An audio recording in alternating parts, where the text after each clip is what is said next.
live via Skype. It's the actually no longer a DB&J Wrestling Podcast. It's the Hashtag Wrestling Podcast. I'm your host, Turnbuckle Jim, and with me, the Stooges. Whoa, man. Hard. Can't you talk? Hey, like, how about, like, I'm Rand Paul and he's Ted Cruz or vice versa? Because we're both in the race for presidents. Yeah, well, you're not old enough as far as I know. In fact, I think only I am of this group is old enough to be president, which is kind of scary. Kind of sad. Well, I mean, you saw my campaign stickers on Facebook, you know, Glass 2020, a clear vision for America. Oh, God. How you doing, Tim? How you doing, Tim? Doing good. I move that we be called the Mean Street Posse from now on. The Mean Street Posse? Ooh. Maybe in the future that'll be our new name. Anyway, folks, I got a pretty standard show for you. Do have a new name, but same great content. We're going to do our thoughts on Raw for this past week, kind of a mixed bag in my opinion. And then do our retrospective pay-per-view, which is, what the heck are we doing this year? It was Rock Bottom 1998, which is about this podcast's hits, Rock Bottom. Then we're going to finish it up with our top 5 possible names for 80s wrestlers. It is probably the worst list I've ever come up with, but one of the funnest lists too. I don't know. You guys ready to get started? Yeah, and keep in mind, this is one list I couldn't put Edge on. That makes you feel better. That makes me feel so much better that you couldn't put Edge on it. Whoop-de-doo. Anyway, folks. Tim, you're the new guy here. Let's start off with you. What do you think about Raw overall? Overall, it was a little lackluster. I mean, and you don't have Brock Lesnar there. I know why he's not there, and that was a great scene last week, but this week, not to have him there just kind of took something away from the show for me. I see. What do you think about doing Seth Rollins versus Neville? Don't call him Adrian. No, that actually was nice. I didn't see the Neville match before because of Hulu, and it cut that out. But now being able to see him perform, I think, man, he's going to be stout competition. It's stout indeed. What do you think, Brian? I'm a little surprised they gave him that kind of exposure out of the chute like that, aren't you? Not really. The way the NXT guys coming up have been a mixed bag. Well, for the most part, they've had success. Like, if you have Bray Wyatt, who went on to take on Kane, take on Daniel Bryan, take on John Cena. So, yeah, he's definitely, they definitely give him that kind of push. Neville, the best person for him to wrestle would be Seth Rollins. So, I think that that was a great way to expose him, put him out there, and just don't let him linger like the Ascension has, essentially. Next week, he fights Mark Henry. Book it. Jobs to Mark Henry. But yeah, also another good, I thought it was a good match. Following that was John Cena versus Stardust, aka Mr. Sinister. Yeah, what's with the cape, man?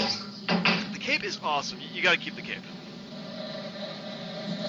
I wanted him to go back to Cody Rhodes, and it's never gonna happen now. Maybe. Yeah, I don't know, man. It was it was a good match talent-wise, but the whole Stardust thing, it's scaring me lately, actually. It's a little creepy. He's had it for maybe 6-7 months at this point. I like it. I actually like the gimmick. I like him without outside of Goldust.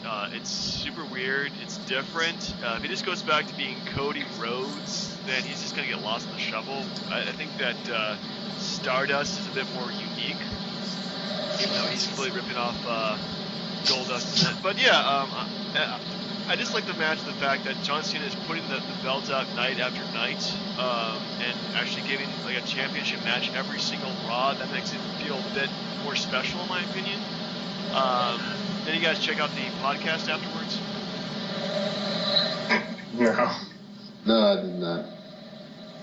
I mean, if you read the stuff about what the reason Vince was pissed at Austin, and this is why Jericho was doing the show instead, you knew you weren't going to get anything worth a damn. I thought it was fun. It was a nice, fun podcast. Now you don't have to do a bunch of hard-hitting, serious questions all the time. And they tell stories about John Cena and Chris Jericho getting drunk in Chris Jericho's room. Chris Jericho passing out in his bed and then waking up and John Cena still drinking and listening to Jericho's iPod. That's great. Yeah, so it was just fun stuff like that. I thought it was better than having a really pressing podcast. Well, to be fair, any of those things that you heard, you could read in his book. It's nothing out of the ordinary. The Austin stuff, come on, man. Fans who watch that stuff are the people who want to know the things that he was asking, not the fluff stuff that Jericho was doing. Well, it was still fun. I liked it. I thought it was a good podcast. You should definitely check it out. Brian, anything in particular striking about Raw that you want to talk about? Other than I was right about the number one contender. Yeah, it was pretty obvious who's going to be. It's Mr. Randy Orton. Yeah. So what's that leave Roman Reigns? The Authority, the Big Show again? I don't know. Roman Reigns is really out an island, so to speak. Whoa! Are you saying that because he's Samoan? Yeah, because he's Samoan and his grandparents ate people. Jeez. Yeah. And he's cousins with The Rock. Don't forget that. Oh, well, everybody's cousins with The Rock. I'm actually 1/64th related to The Rock somehow. I'm just kidding about that. I'm probably not. But yeah, he really don't know where to book Roman Reigns at this point. Have him build up that silent momentum so that way by next year, let him be that guy that the WWE wanted him to be. Yeah. Roman Reigns, it's hard to fit him in anywhere now. It's like you took the title away from him at WrestleMania, and now he's not the number one contender. So now they're going to have to take time and rebuild that whole storyline again to make him favorable. One person who jumps to my mind, which would be a great feud with, would be Bray Wyatt, maybe. I agree. Bray's not wrestling with anybody right now. He can definitely feud with Roman Reigns, and I think that would be a good match against each other. Nah, you know what he needs? He needs some Bo Dallas. He needs to believe. Yeah, he's definitely. One thing I didn't like about Raw was they had the triple threat match at the end, and yet they had each competitor in their own matches beforehand. That just seemed, I don't know, they were just stalling for time at that point. Yeah. I don't know, man. Did they address AJ Lee at all? Because I missed some of that. Online, they pretty much posted AJ Lee has left the building, and that was it. On the show, they actually did do a small thing with her. Had a picture of her boots by a luggage bag, and it had the tweet that she posted about. I don't remember exactly what it said, but something about not letting anybody hold you back, some sort of deal like that. Yeah. You gotta give Divas a chance, and then you go home. Yeah, hashtag let's quit the buildings. Let's just go make babies with CM Punk. Why not, You sound like you're interested, sir. What's going on there? Well, I would like to have babies with AJ Lee, but CM Punk would probably kick my ass. That's not even a threat, that's a guarantee. He hasn't had a match yet, you're fine. Yeah, I'll be fine. My MMA career is non-existent, so I don't have to worry about it. Overall, anything else that you guys wanted to comment? Nah, I'm just glad Wiz Khalifa wasn't on this week. Oh God, thank goodness. No more old people. No more. Well, except Betty White because she's a gem. And no more musical guests unless it's Snoop Dogg not rapping. And no more Donald Trump. I'll be happy with that combination. One thing I do want to mention, do you guys on the Hulu version, do they have Miz versus Mizdow? I believe so. Huh. Because... which is good, because Mizdow got his freaking push. Yeah, but he lost to the Miz, and they should have built that match up for pay-per-view, if you ask me. Well, this could be the start of that. Yeah, I guess maybe there's a new booking system where they will do the same match multiple times, and the pay-per-view will be for something. Well, you remember when Roman Reigns lost to Seth Rollins, if it wasn't for somewhat of appendicitis or something. Like he would have fought him the following pay-per-view. Yeah, that was weird. I mean, yeah, Roman Reigns beat Seth Rollins in the rematch of the pay-per-view, and then he got hernia. So. Yeah. Yeah, I think with that, it's going to be a sequel. You know, they'll fight for the rights to some movie or some B-rated movie. Something really stupid, like the Marine 5. Yeah, there you go. Sandow in the sand. Say what you want, but the Miz is Maurice, and I can't hate a guy who landed that girl. You swear to God. That is very true. Maurice is probably 10 times hotter than the hottest girl I can get. So that is pretty sad. And thank goodness I don't have a girlfriend right now because she would be really offended. Like she. Yeah. Anyway, one last thing I want to mention: New Day potentially turning heel, and the freaking Lucha Dragons love those guys. Any thoughts on that? Yeah. Go ahead, please. Yeah, sure, I'll take it. The Lucha Dragons are awesome, by the way, just like you mentioned. They remind me of like young Rey Mysterio, which is refreshing. Yeah, Kalisto's reminds me of like maybe even a shorter Rey Mysterio, if that's even possible. Right. And the New Day doesn't have to be mad. All they have to do is clap. Yeah, they're okay. Anyway, what would you give these? Jim, we'll start with you. What would you give letter grade to Raw? I'm gonna have to go with like a C, I think. C. Okay, Brian. Yeah, why not? C. I'm gonna go with a B minus. There was a couple good matches in it, and overall it kept me entertained. So good for that. But yeah, it was definitely not as good as it was last week because Brock Lesnar destroying like the entire set was probably the moment of the year. Yeah. Yeah. So did they say anything about Michael Cole's health? Because he is convalescing at home, which probably means he's just taking some time off. Probably some well-deserved time off, hopefully forever.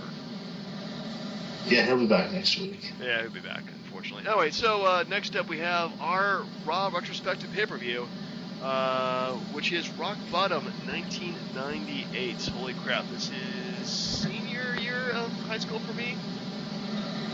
Good God, you old man.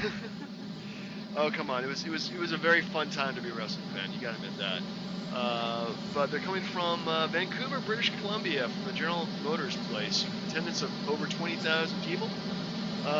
We have about 7-8 matches to go through here. And Tim, you mentioned beforehand you did not watch this. That's right. I will be sitting out working on 80s names because I only have 2. Oh, man. Well, then, me and Brian, let's just knock these matches out and just, I guess, kind of... okay, for one, I saw this pay-per-view. I saw it pretty much in one sitting. I did not like this pay-per-view. I was really let down, I guess is probably the best word. Does that sound right? Did you hit rock bottom? I hit the rockest of rock bottoms at this point. I think my biggest complaint about this is that there's so many tag team matches. And you gotta admit, December is probably the lowest excitement that the WWE generates because there's really not a lot of stuff that's going on at the time. So let's begin. First match: Mark Henry and D'Lo Brown somehow defeat the team of Supply and Demand. Oh my God, this is like the trashiest name ever. The Godfather and Val Venus, the Pimp and the Porn Star.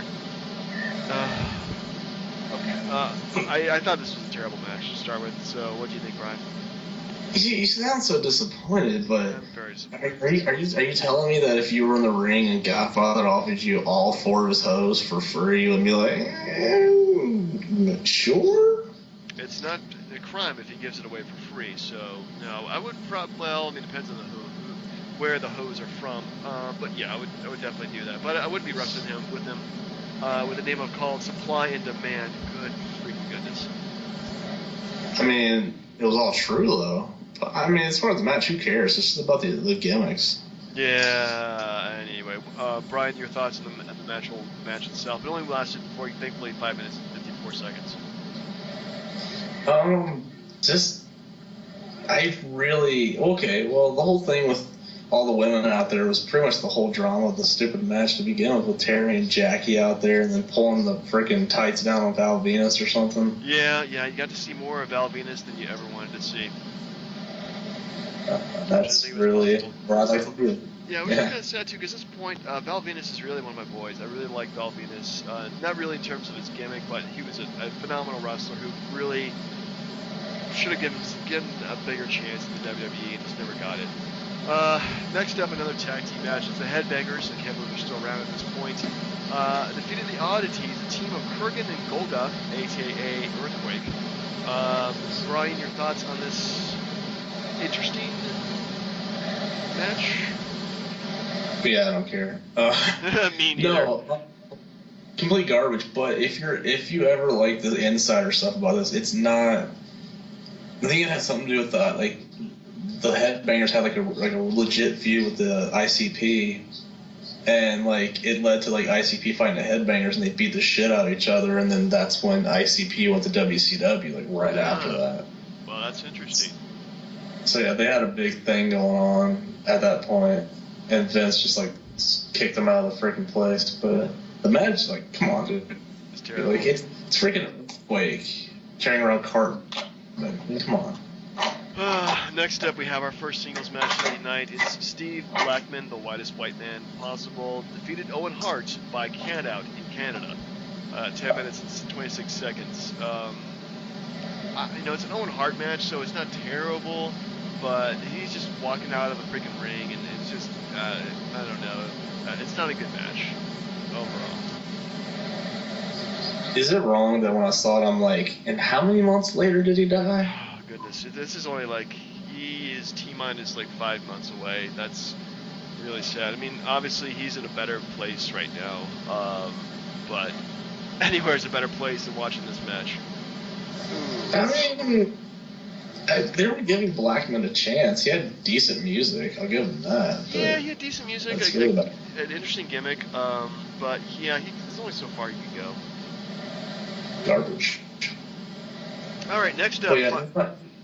If I may, sorry, it was nice that Owen Hart got the reaction he did. It was nice. Yeah, every time he wrestles in Canada, he's always getting a face reaction.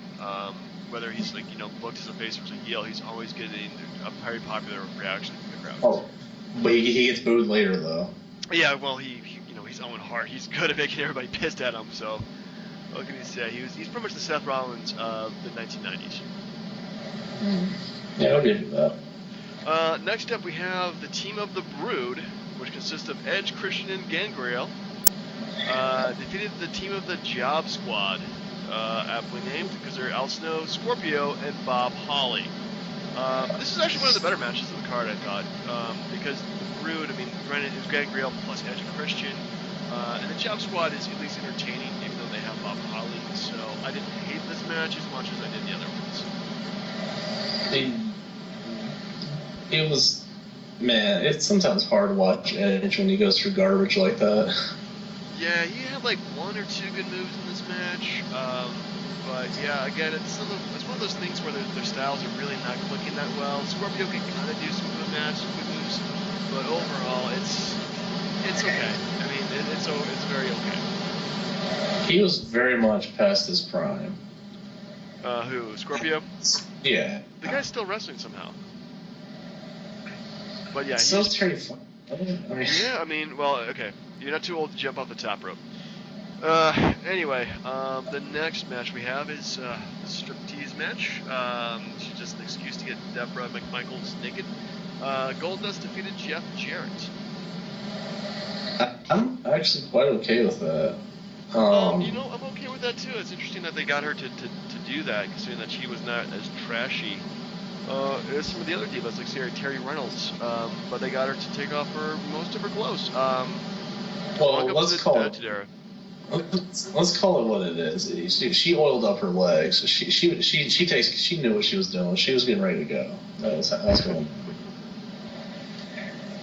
And this is the second time in a row or pay-per-view or something I saw. I think there was a Raw I watched where Shawn Michaels comes out and curves out on Deborah again.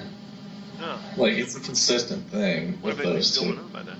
And it was interesting that Shawn Michaels comes out, he reverses the decision because Goldust beats Jeff Jarrett by disqualification. He comes out, and then everybody's like, "Yay, Shawn Michaels!"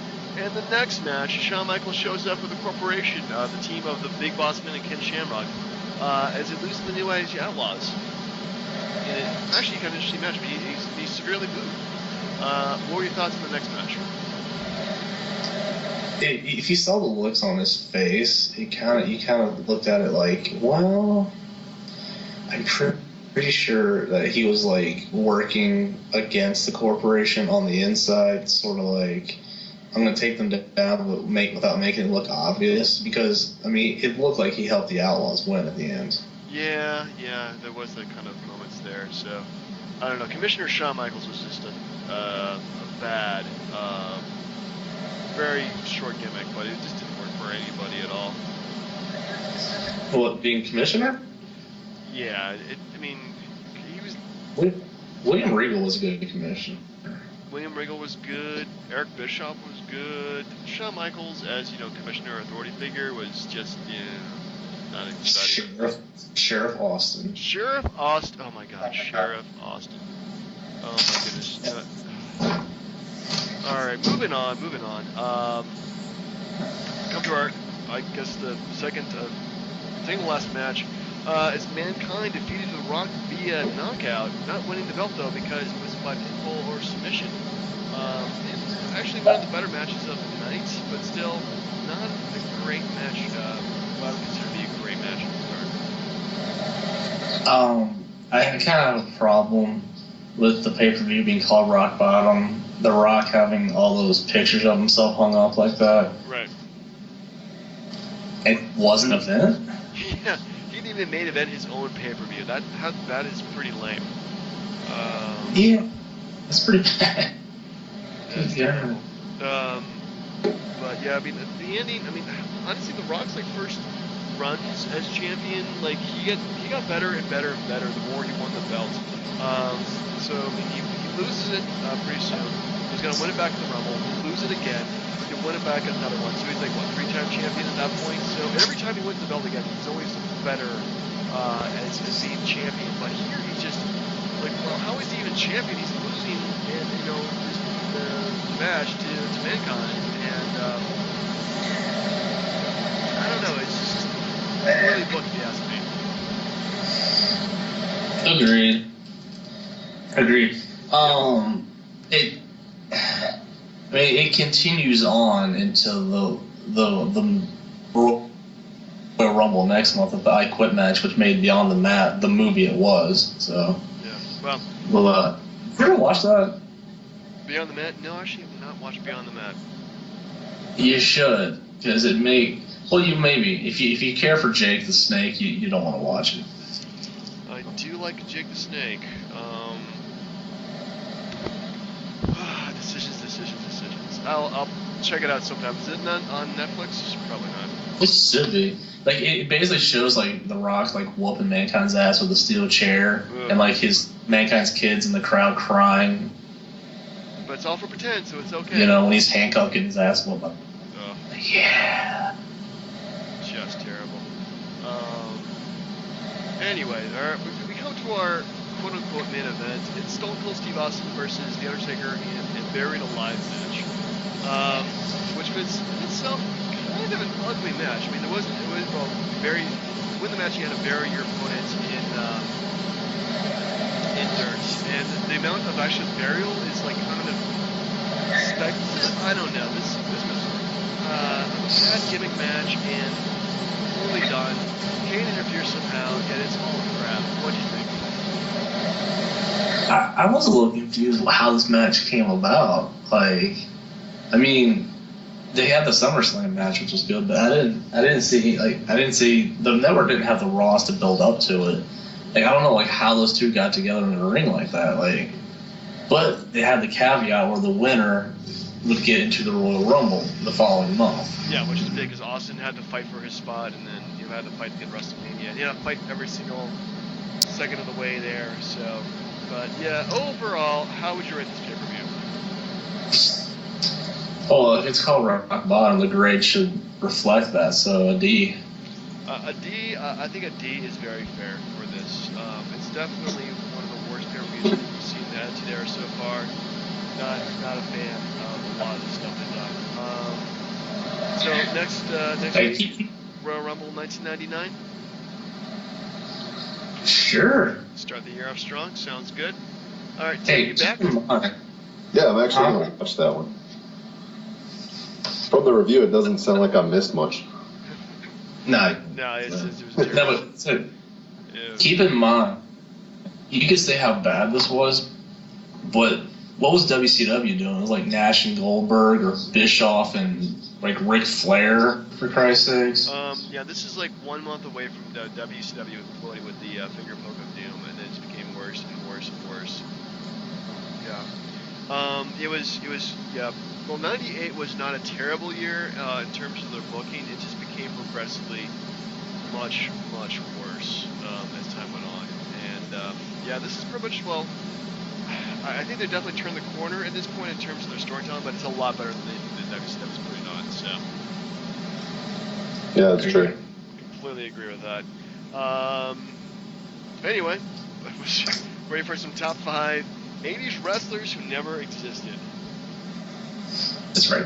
All right, Brian, it's your list. You get to pick who goes first.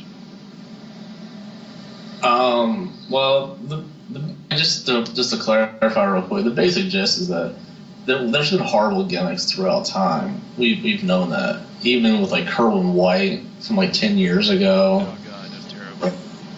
Or God, like Damien Demento or Isaac Yankem or whatever.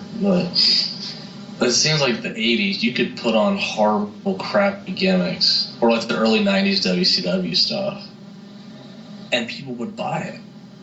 See, but it's got to be specific to the 80s. Yeah. So I'm hopeful. Hopefully, what you have is conducive to that time. So I'd like to give Jim Bubbly the honors, please. All right. Okay. So we'll start with my number 5, which is probably my worst name possible. From Japan, it's Mr. Happy Robot Power. Yes, sir. Wait, Robot Hour? Or just like Power? television? Power. No, Mr. Happy Robot Power. Can you say it like a giggling Japanese kid? Mr. Happy Robot Power! Yeah, it works for me. All right. But, okay, now, I don't know if you put this much thought into it, but do you have a finisher or an opponent for your guy? His opponent would probably be Sinister Monster from outside Japan. Maybe an American guy, I don't know. It's actually going to take some thought to figure out Mr. Happy Robot Power is nemesis, so to speak. His nemesis, I think, would be nighttime, and his special move would be double A batteries. I don't know. It's Gotcha! It's Mr. Happy Robot Power! Oh my god. I know I gotta expand on this guy. It's gonna be my top 5 Mr. Happy Robot Power moments of all time. Anyway. Tim, did you think of a number 5 so we can move this along? Well, I'm gonna have to start with number 3. I didn't have a 5 or a 4. I only came up with 3. I'm a bad guest. It's okay. My number 3 would have to be the Hair Bandit. The Haired Bandit? The Hair Bandit. The Hair Bandit. Yeah. So yeah. He had the big hair bands, plus people wore the headbands all the time back in the 80s, so the Hair Bandit sounded like a good 80s name. You know what? That's actually a really great idea. I'm going to steal that for 80s something. Dude, you know what's perfect about that? Because his nemesis could be Bruce Barber Beefcake. Ooh. Think the about one it. hair He's cannot he's cut. like the hair bandit. The Hair Bandit keeps stealing hair away from me, stealing customers. I can't make money to afford these gay tights. Boom. Wow. Instant feud for Starrcade or WrestleMania. Brian, what is your number 5? Oh, well, I wanted to go as redneck as possible because in the South, you could have terrible gimmicks. Oh, yeah. So I'm with Michael Moonshine. Michael Moonshine. Yeah, Michael Moonshine. Wow. Are you And saying that all hillbillies like yourself would actually drink that stuff? It's good. Don't knock it till you try it, sir. But like he would come out to the ring in like overalls and he'd be like Hillbilly Jim with like a jug or something. Except for the jug is his weapon. Oh, using the jug as a weapon. And it has moonshine in it, and he gets fucked up all the way to the ring, and he wrestles like a 30-second match. So he's like the redneck version of the He shares his moonshine with the paying customers. That's a good guy. All right, so my number 4 is he's a farmer also. He's a patriot. He's also a pilot. He's Crop Gun. Did you get that from Randy Quaid in Independence Day? No.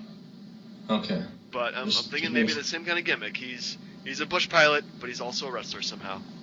Was he abducted by aliens? Only the friendly aliens like E.T. The evil aliens don't show up until 1988 with Communion. That is very true. I like that one. It's good. Yeah. It's good. I think we should like flip flop ours until we catch up to where he's at. Okay. What's your number? That sounds good. What's your number 4? I wanted to go with a tag team, and because Nintendo was really popular during that time. Okay. My tag team's called the Italian Plumbers. I almost had the same idea until I realized, you know what? There's no way I can make this work. So the Italian Plumbers, do they have a finishing move? Yeah, they like bend down on like one knee and then like punch upwards and like punch you in the jaw and knock you backwards. I thought they just stomped on your head. That makes more sense to me. Curb stomp. I mean, they potentially one of them could curb stomp. I think the other one should do like pretend the guy's head's a box like a coin box or something. That's that could be something. But their nemesis is spaghetti, of course. Oh, it's spaghetti. All right. Well, my number 3. This sounds more like a WCW, maybe early '90s gimmick, because it's just kind of so bad it works. So they're from Pants Unknown, Johnny Boxers, and Jimmy Briefs. They're boxers and briefs.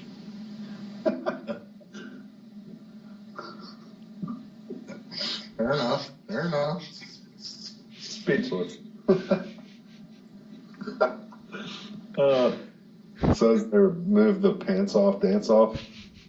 That's where they get into the ring. It's the pants off, dance off, and I guess their finisher would be like the wedgie or something like that. There you go, atomic wedgie. Atomic wedgie. Yes, that's exactly what they must do. I like it. That's good, sir. That's Thank good. you. All right. So my third one. He's just called Thunderbird. Thunderbird.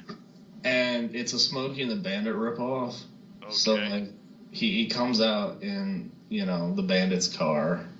He's completely dressed like Burt Reynolds, which is good because TBS used to play that movie every other weekend, like all the time. I've never seen Smokey and the Bandit. What the hell, sir? I know, really. You literally just came to the South for an education and went back north. Pretty much, I am a goddamn Yankee. No, but and his nemesis is the law, of course. Like the Big Boss Man. Like anybody, and anytime he's off TV, he was just doing time in prison, like the Trailer Park Boys or something. It's fantastic. Okay. Well, my next name from the 80s is also taken from movies as well.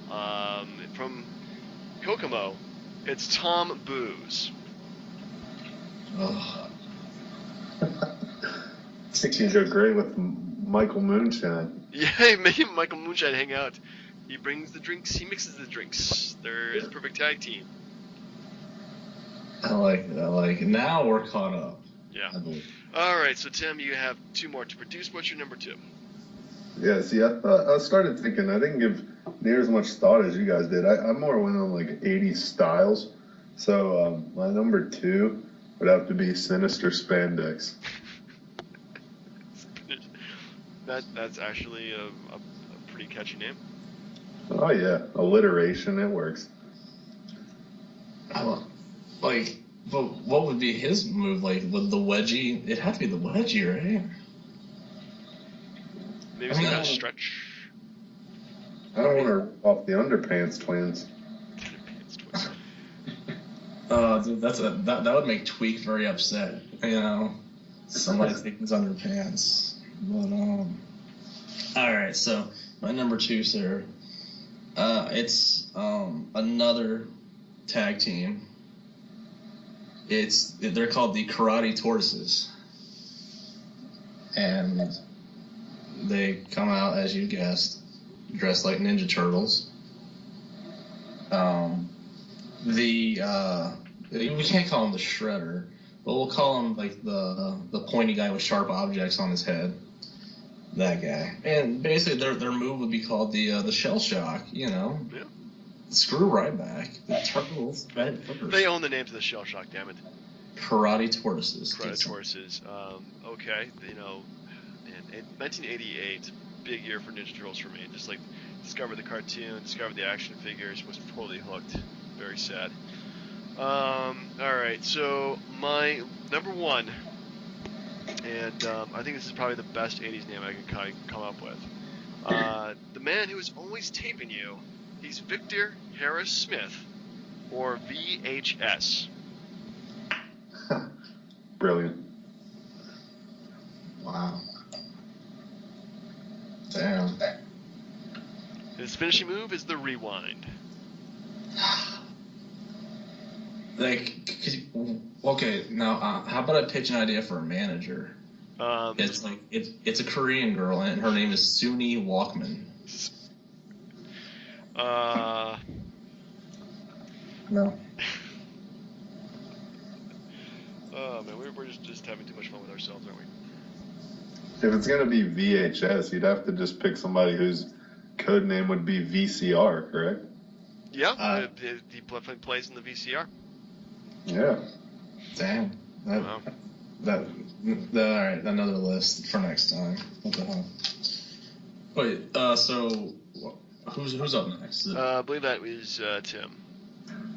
Yeah, since it's your list, Brian, you have to go last, man. I forgot, man. My number 1 is business in the front, party in the back, the marvelous mullet. Ooh, that pretty much was every wrestler that had a robe on for that thing. I like it. Works for me. Brian, what's your number 1? I think I told you guys both this already. It's Han Valen. You know, you did. Han Valen. Goes well with the hair bandits. Well, I'd like to think that if this had happened, then you know, the one-man rock band, Van Hammer, would have never happened. But his finisher is Unchained, because it's the only Van Halen song I think that you could make into a decent finisher. Yeah. I mean, unless you want like Panama, but can you just imagine him going Panama? Oh, is he from Panama? Yeah, actually. Mm-hmm. And his weakness was he was hot for teacher. So there you go. Ooh. There you go. There you go. Got it bad. Anyways, yeah. All right. Well, that concludes our top 5 list. Tim, since we'll probably have you next week, what do you want to do as our top 5? Anything. Oh, Anything. Well, I don't know if it's been done. Let's do like top 5 like favorite jobbers throughout the years. Ooh, that's a really good idea. I don't think we've ever done that one. Top 5 jobbers for next week, then. That's good. That's good. I like that. That's a good choice. All right then. Well, and then so we'll be doing that. So we're doing Raw, and next week we'll finish it up with Royal Rumble 1999. We get finally in 1999. So this is like 2 years of pay-per-views we watched so far in the span of 1 year. That's kind of sad, actually. Keep it. Well, I mean, if it makes you feel any worse, we've dabbled in the other brands' pay-per-views as well. So. That's true. We always will take a break too. So anyway, for the now hashtag Wrestling Podcast, this is Turnbuckle Jim and Fast Count Running. And the Titantron. All right, folks, have a good week. Later. That's good.